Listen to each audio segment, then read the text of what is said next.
Aujourd'hui, j'aimerais vous parler de cahiers, de grimoires et de comment organiser les choses, aussi de bullet journal par rapport au tarot, et puis un petit peu vous montrer des tirages du quotidien, parce que mon idée c'est de vous montrer comment on peut travailler avec le tarot au quotidien, plus comme un outil de développement personnel, plus pour les énergies de la semaine, plus pour aussi se mettre des souvenirs où on en est dans notre vie, des choses comme ça.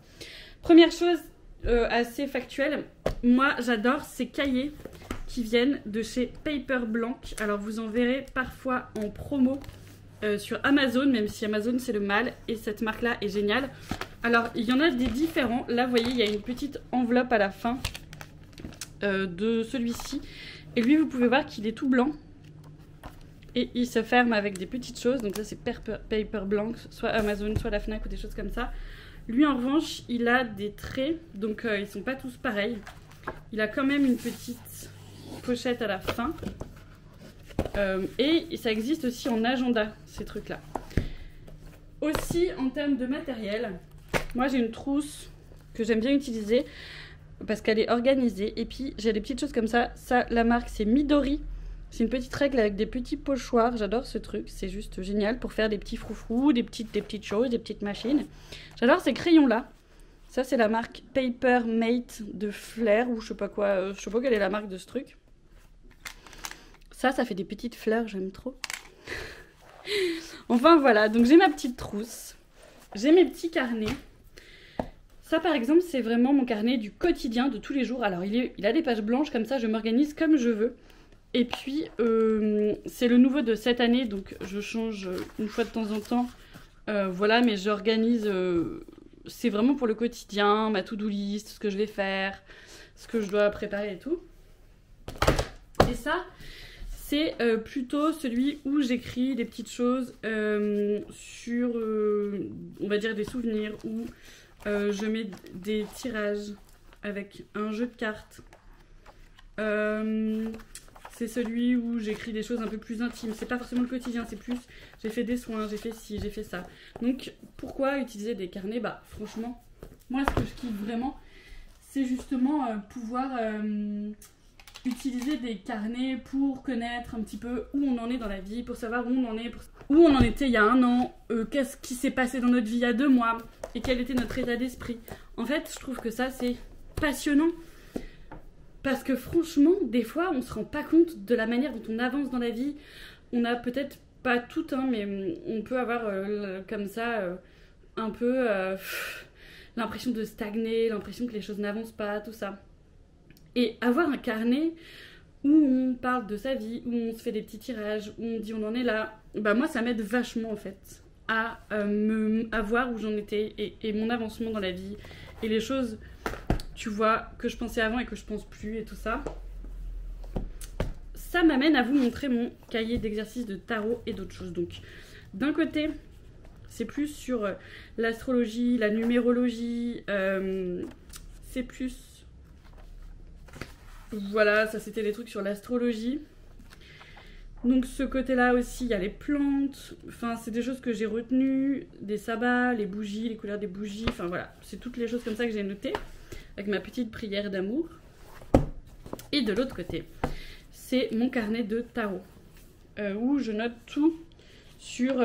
où je notais tout sur les formations que je faisais. Donc j'ai noté les choses sur la numérologie.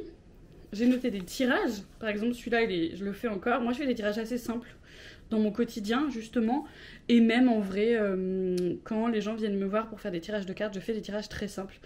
Donc par exemple là on a une question: que va m'apporter le positif et le négatif de cette situation, l'action des forces de l'univers ou le passé, il y a moi, l'extérieur, le futur ou le résultat, et la synthèse, et en haut voilà, l'action des forces, l'extérieur. Souvent, il y a l'intérieur, l'extérieur, ce que ça va m'apporter à l'extérieur, ce que ça va m'apporter à l'intérieur, des choses comme ça.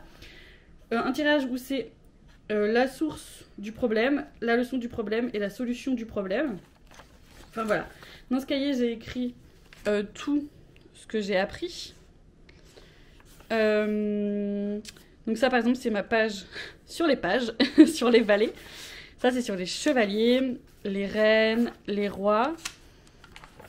Ensuite, ça c'est sur les deniers en général, les 1, 2, 3. Alors moi j'ai fait comme ça, mais vous faites ce que vous voulez, hein. Et vous voyez, j'ai mis des cartes comme ça. Vous savez, c'est les cartes en général dans les jeux Moi j'ai un jeu comme ça que j'utilise que pour... j'en ai plusieurs d'ailleurs que j'ai acheté pas cher que pour mon bullet journal en fait.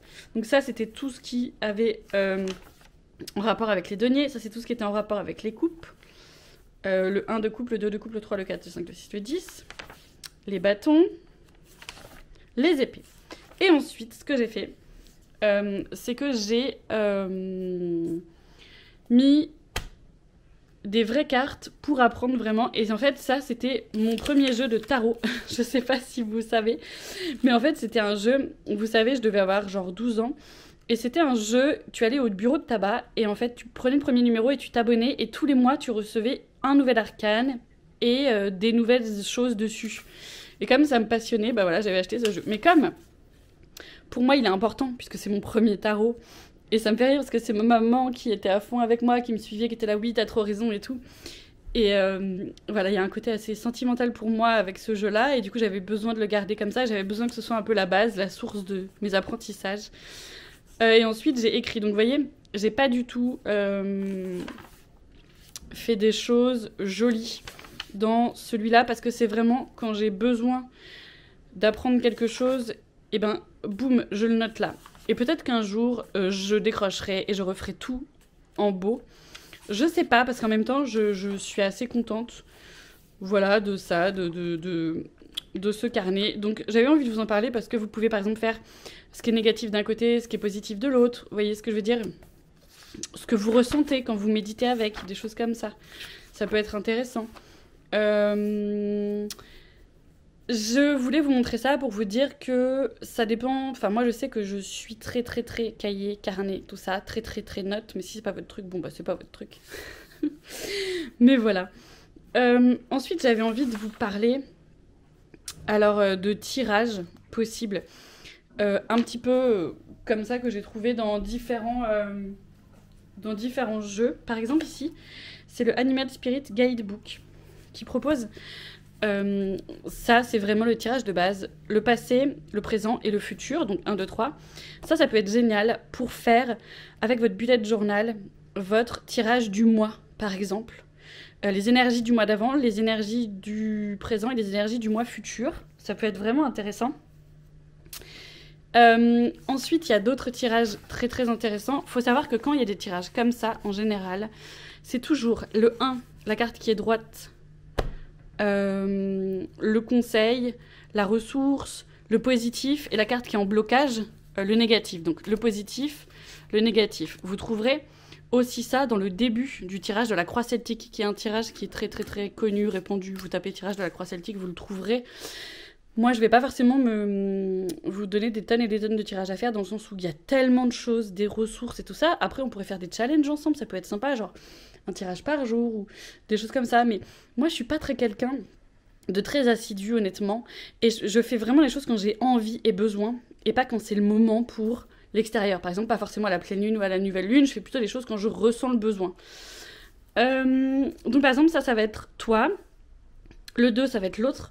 Donc souvent, ça c'est l'intérieur, souvent ça c'est l'extérieur. Ou tes émotions à ce moment-là et à l'extérieur, genre qu'est-ce qui peut t'influencer à l'extérieur. 3, The Shadow Dynamic, donc les ombres, les peurs, les blocages. Et 4, The Illuminated Dynamic, donc ce qui est en cours et ce qui est plutôt dans les ressources, le positif.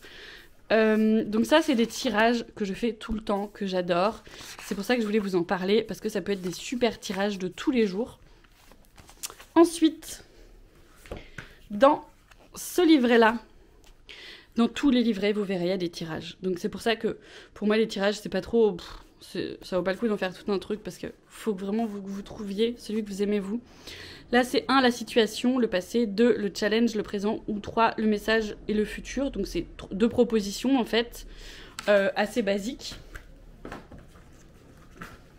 Ensuite, dans mon Comment utiliser le petit Lenormand, qui est aux éditions Arcana Sacra, si vous le cherchez, il y a ce tirage que je trouve très intéressant, le tirage de la pyramide. Le 1, c'est 1, 2 et 3, c'est la base. Ensuite, la situation, et ensuite la question. Le juste au-dessus, 4 et 5, c'est 4, la direction, où ça va. 6, le résultat, la réponse. Donc je trouve que ça peut être vraiment intéressant. Les autres sont pas ouf, je trouve. Mais je trouvais que c'était intéressant quand même de vous les proposer. Ensuite, dans le tarot, alors moi j'adore Célia Mélesville. Et donc elle a fait un tarot qui s'appelle le Lily White et le Lily Black. C'est 2 tarots, il y en a un qui est noir et un qui est blanc, mais c'est les mêmes illustrations. Tu vois, ils vont nous dire que les enfants, c'est les valets, que l'adolescent, c'est les chevaliers, que les reines et le roi. Enfin voilà. Et elle, dans ses méthodes de tirage, elle va nous parler de quelles questions poser. On a ça. 1, le problème. 2, le conseil. Et 3, le dénouement probable. Ou le passé, le présent, le futur. Ou la situation, ce que l'on peut faire, ce que l'on ne doit pas faire. J'aime beaucoup. Et moi, le tirage en croix, c'est le tirage que je fais le plus. Donc ça, c'est pareil. Vous trouverez tout ça sur Internet gratuitement, partout.